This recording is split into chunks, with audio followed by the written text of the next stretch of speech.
E aí pessoal, tudo bom? Sejam bem-vindos à continuação da nossa conversa sobre poderes administrativos, poderes da administração pública. Para quem está chegando agora, muito prazer.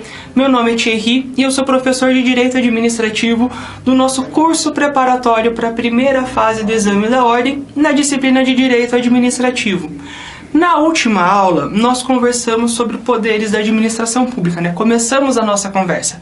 Falamos do poder discricionário, expressão do mérito administrativo, oportunidade, conveniência.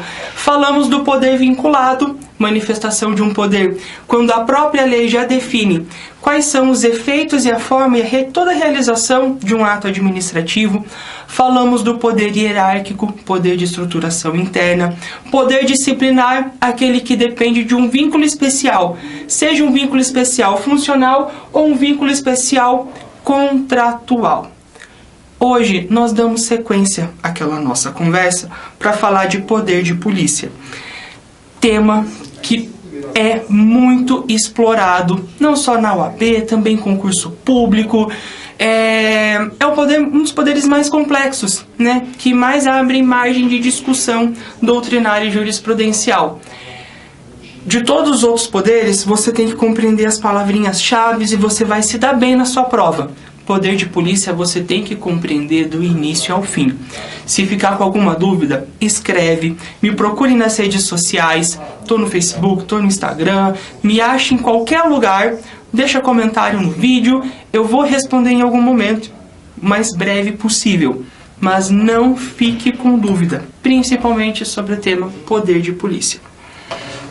E por que é que ele é tão explorado assim? Primeiro, ele tem definição legal. O Código Tributário Nacional define no artigo 78 o seguinte: considera-se poder de polícia a atividade da administração pública que, limitando ou disciplinando direito, interesse ou liberdade, regula a prática de ato ou abstenção de fato, em razão de interesse público, concernente à segurança, higiene, à ordem, aos costumes, à disciplina da produção e do mercado, ao exercício de atividades econômicas dependentes de concessão ou autorização do poder público, à tranquilidade pública ou ao respeito à propriedade e aos direitos individuais e coletivos. Professor, você quer que eu decore esse conceito inteiro? É claro que não. Eu quero que você compreenda o que a lei está tentando dizer. Poder de polícia é toda atividade que limita ou disciplina direito, interesse ou liberdade, regulando a prática ou a abstenção de um fato ou de um ato. Pessoal, é simples. Poder de polícia é a manifestação do poder da administração pública que lhe diz como você pode usufruir dos seus direitos sem que você venha a lesionar, a ofender um direito de um terceiro. Poder de polícia é isso: limitação ou disciplina de direito, interesse ou liberdade que regula a prática de ato ou a abstenção de fato em razão de interesse público. Isso aqui, todo o resto do conceito que a lei lhe traz, olha, são meros complementos. Não precisa se preocupar em decorar tudo isso.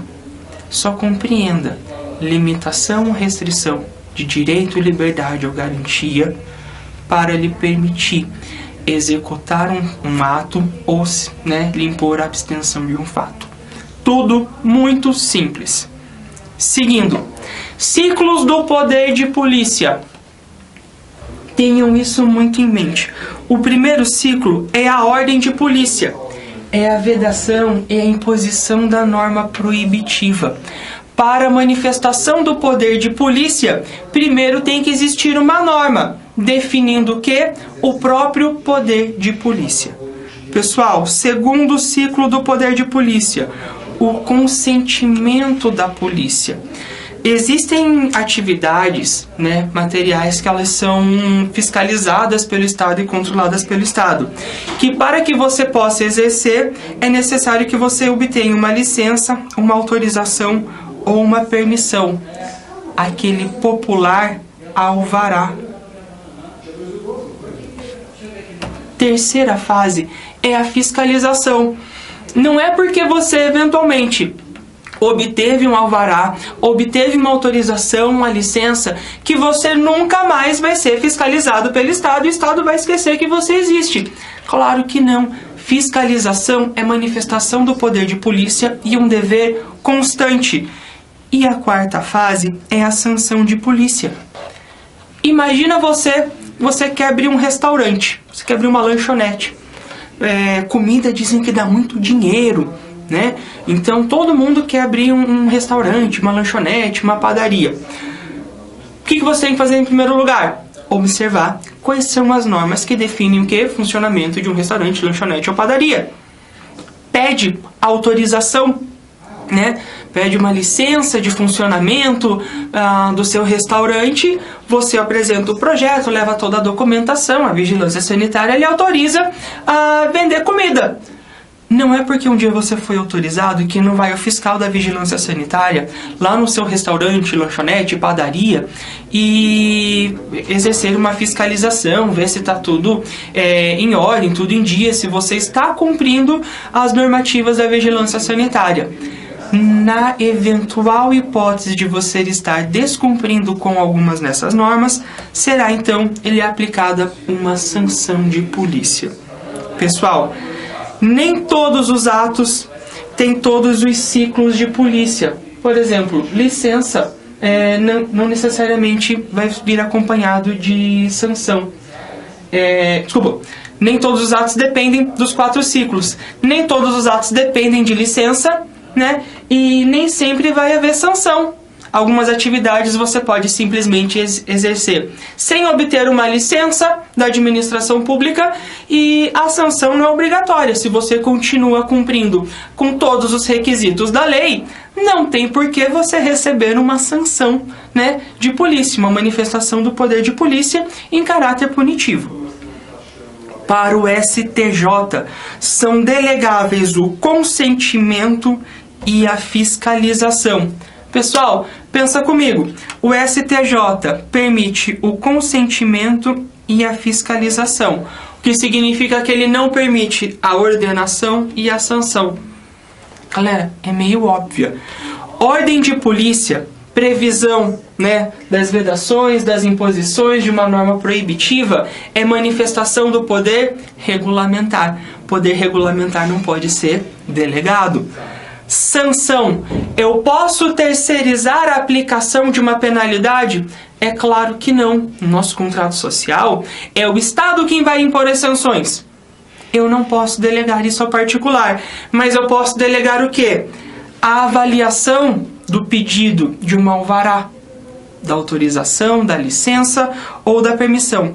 Alvará é a forma, tá? Como esses atos eles se manifestam. Licença, autorização e permissão tem distinções que nós vamos estudar na aula de atos administrativos. Mas a forma como esses atos se manifestam é o alvará. Por isso que ele é o famoso alvará. E a sanção. Pessoal, eu não posso delegar a aplicação de uma penalidade. Só a administração pública pode lhe punir.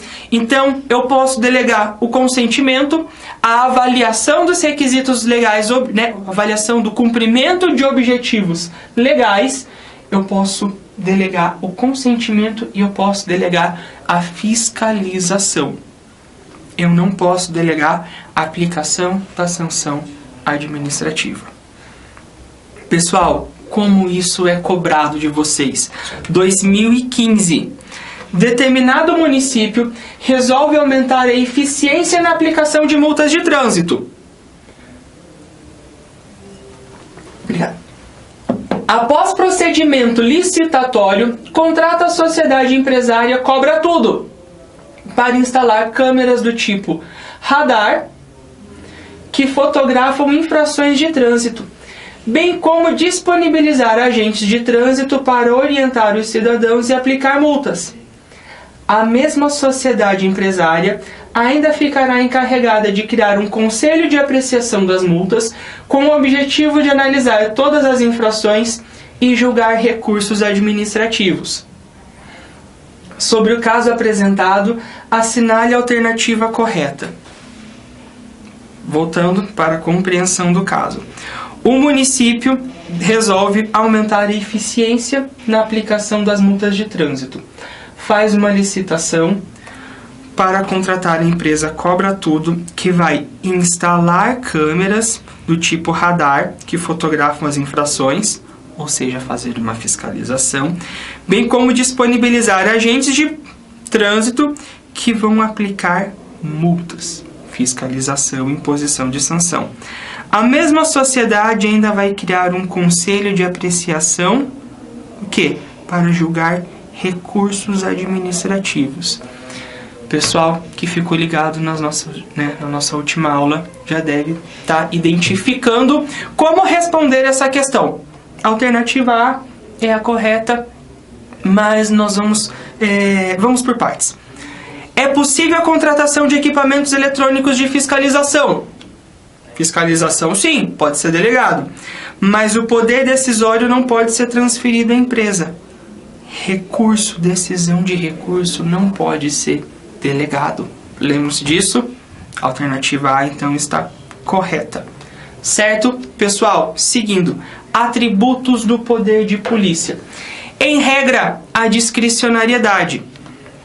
Como regra, o agente público pode definir a melhor forma de atuação dentro dos requisitos definidos em lei. Pessoal, vamos por partes aqui. Como regra, o agente público pode definir a melhor forma de atuação dentro dos requisitos previstos em lei.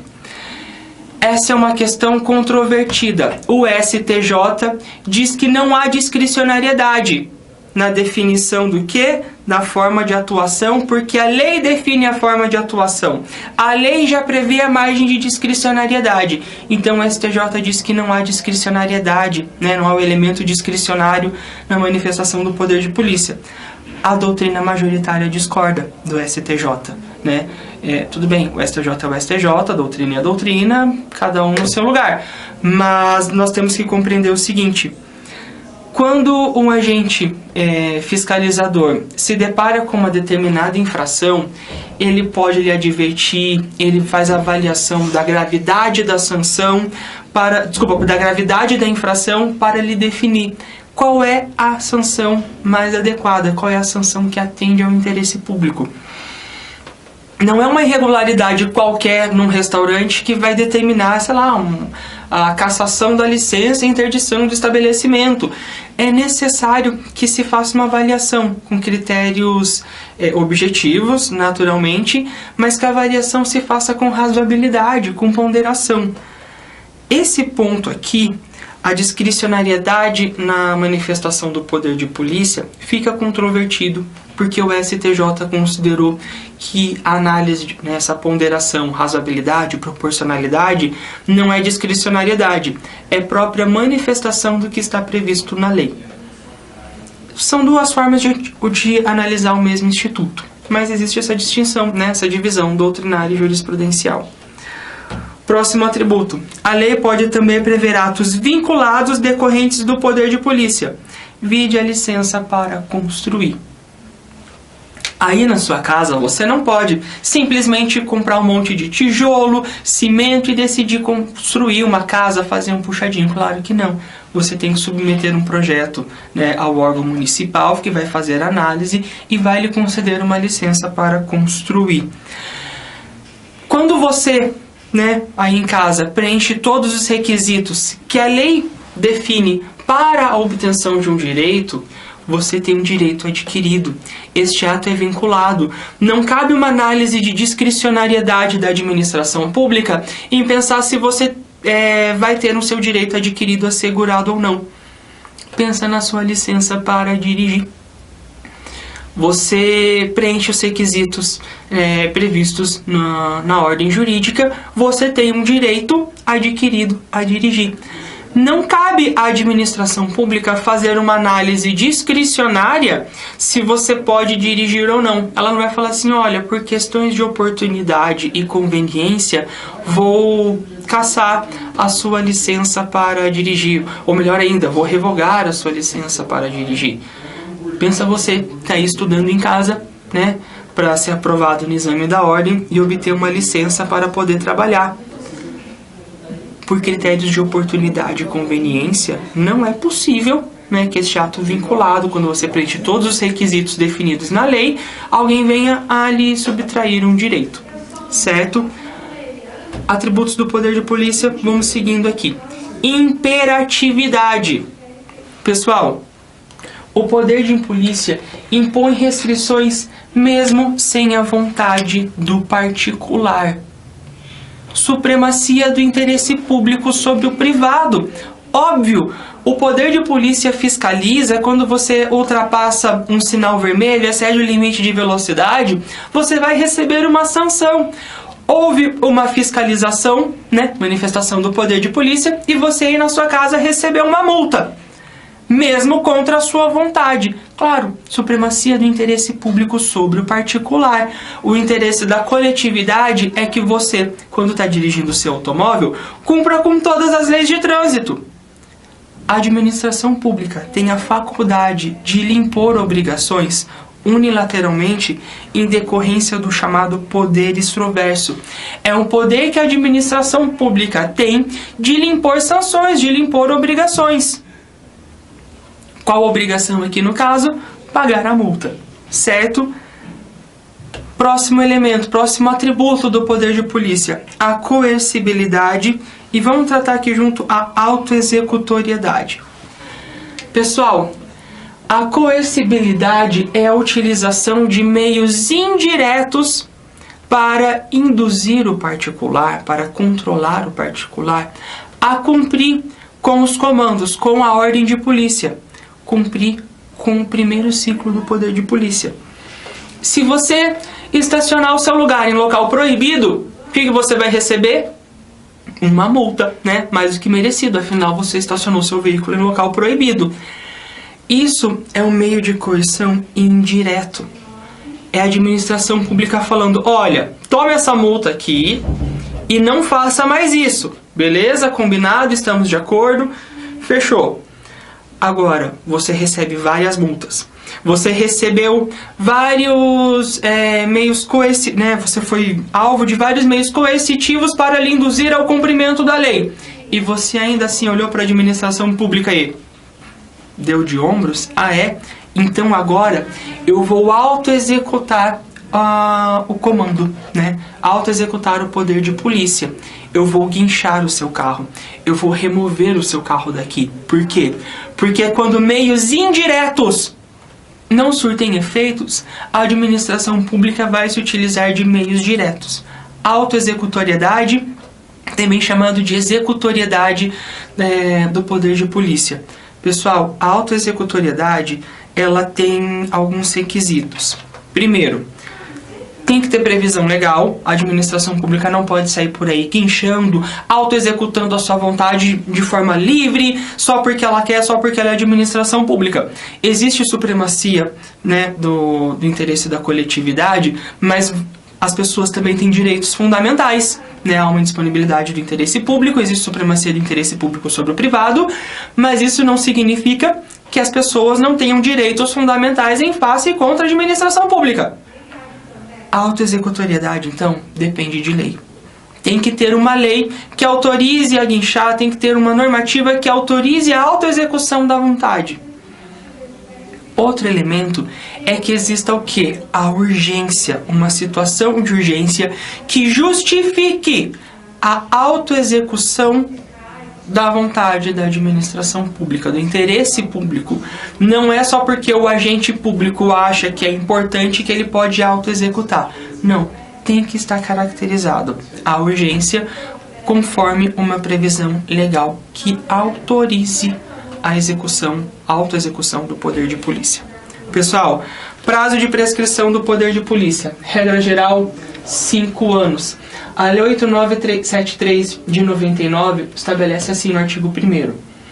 Prescreve em 5 anos a ação punitiva da administração pública federal. Aqui a gente utiliza, né, por simetria também estadual municipal. Administração pública federal, direta e indireta, no exercício do poder de polícia, objetivando apurar infração à legislação em vigor, contados da data da prática do ato, ou, no caso de infração permanente ou continuada, do dia em que tiver cessado. Prescreve, então, em 5 anos, como regra geral.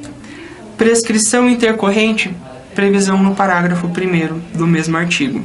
Incide a prescrição no procedimento administrativo parado por mais de 3 anos, paralisado por mais de 3 anos, pendente de julgamento ou despacho, cujos autos serão arquivados de ofício ou mediante requerimento da parte interessada, sem prejuízo da apuração da responsabilidade funcional decorrente de quem sentou no processo administrativo e não deixou ele andar, né, e deixou ele paralisado por um prazo de 3 anos, que é inadmissível numa gestão eficiente da administração pública. Prescrição intercorrente, então, o prazo é de 3 anos. Pessoal, a gente só tem que tomar cuidado com uma coisa. Se o ilícito administrativo também for um ilícito penal, a prescrição vai se reger pelo prazo definido no Código Penal. Por quê? Não faz sentido a pessoa poder ser punida na esfera penal, mas não poder ser punida na esfera administrativa. Você comete uma infração, um ato de improbidade administrativa, por exemplo, que também seja considerado uma infração penal, um crime de corrupção. A pessoa pode ser punida na esfera penal, mas opa, a prescrição administrativa já foi, passou 5 anos. É claro que não. Se a lógica normativa do direito penal é que ela é a última ratio, né, a última ratio, ela só vai poder se manifestar também quando você tiver a punição administrativa. Você pune o crime e pune a infração administrativa em esferas distintas. Não pode ocorrer a prescrição da pretensão administrativa, a pretensão punitiva administrativa, enquanto ainda pender a pretensão punitiva penal, pretensão punitiva criminal. Certo? É o que diz o parágrafo 2º, quando o fato objeto da ação punitiva da administração pública, punitiva da administração, também constituir crime, a prescrição reger-se-á pelo prazo previsto na lei penal. Como que isso foi cobrado? Fundação Getúlio Vargas em 2017. Um fiscal de posturas públicas municipais verifica que um restaurante continua colocando de forma irregular mesas para os seus clientes na calçada. Depois de lavrar autos de infração com aplicação de multa por 2 vezes, sem que a sociedade empresária tenha interposto recurso administrativo, o fiscal, ao verificar a situação, interdita o estabelecimento e apreende as mesas e cadeiras colocadas de forma irregular com base na lei que regula o exercício do poder de polícia correspondente. A partir da situação acima, assinale a alternativa correta. Alternativa A. O fiscal atuou com desvio de poder, uma vez que o direito da sociedade empresária de continuar funcionando é emanação do direito de liberdade constitucional, que só pode ser contrastado a partir de um provimento jurisdicional.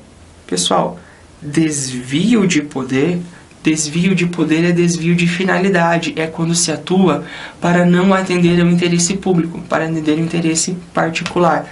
Em algum momento aqui disse que o fiscal de condutas municipais estava atuando para atender ao interesse pessoal? Não. B. A prática irregular de auto executório pelo fiscal é clara, porque não homenageou o princípio do contraditório e ampla defesa ao não permitir à sociedade empresária, antes da apreensão, a possibilidade de produzir, em processo administrativo específico, fatos e provas em seu favor. Pessoal, olha o que a questão está falando. Depois de lavrar autos de infração com aplicação de multa por 2 vezes, sem que a sociedade empresária tenha interposto, sem interposição de recurso administrativo. Foi lavrado o auto de infração com aplicação de multa por 2 vezes. Como é que eu posso considerar que a prática foi irregular, porque não homenageou o princípio do contraditório e da ampla defesa, não permitir à sociedade empresária, antes da apreensão, antes da adoção do meio coercitivo, direto, né, da indução direta, a possibilidade de produzir prova em processo administrativo específico, fatos e provas em seu favor. O fiscal, ele autuou, ele fez o auto de infração em 2 oportunidades e aplicou multa. Essa alternativa está errada. C. O ato praticado pelo fiscal está dentro da visão tradicional do exercício do poder de polícia administrativa pelo Estado. Sim, ele fez a fiscalização, que pode, em situações extremas, questão de urgência, dentro dos limites da razoabilidade e da proporcionalidade, atuar de forma autoexecutória. Situação extrema aqui é urgência, e quando você verifica o quê? Que meios indiretos, meios de coerção indireta não surtiram efeitos. E alternativa D, errada. A atuação do fiscal é ilícita, porque os atos administrativos autoexecutórios, como mencionado acima, exigem necessariamente autorização judicial prévia. Gente, que absurdo. Imagina que você estaciona o seu carro na vaga da ambulância. O fiscal administrativo, o guarda de trânsito, ele precisa ingressar com uma ação judicial para remover o seu carro da vaga da ambulância? É claro que não. Isso aqui é aquela tal alternativa absurda, que sempre colocam em algumas questões, sempre não, mas geralmente colocam em algumas questões tentando indicar que aquela é a resposta errada e que existe uma outra resposta certa na questão. Pessoal, sobre poder de polícia ficamos por aqui. Dúvidas, sugestões, críticas, elogios, ofertas de dinheiro para o professor, o que vocês quiserem, escrevam.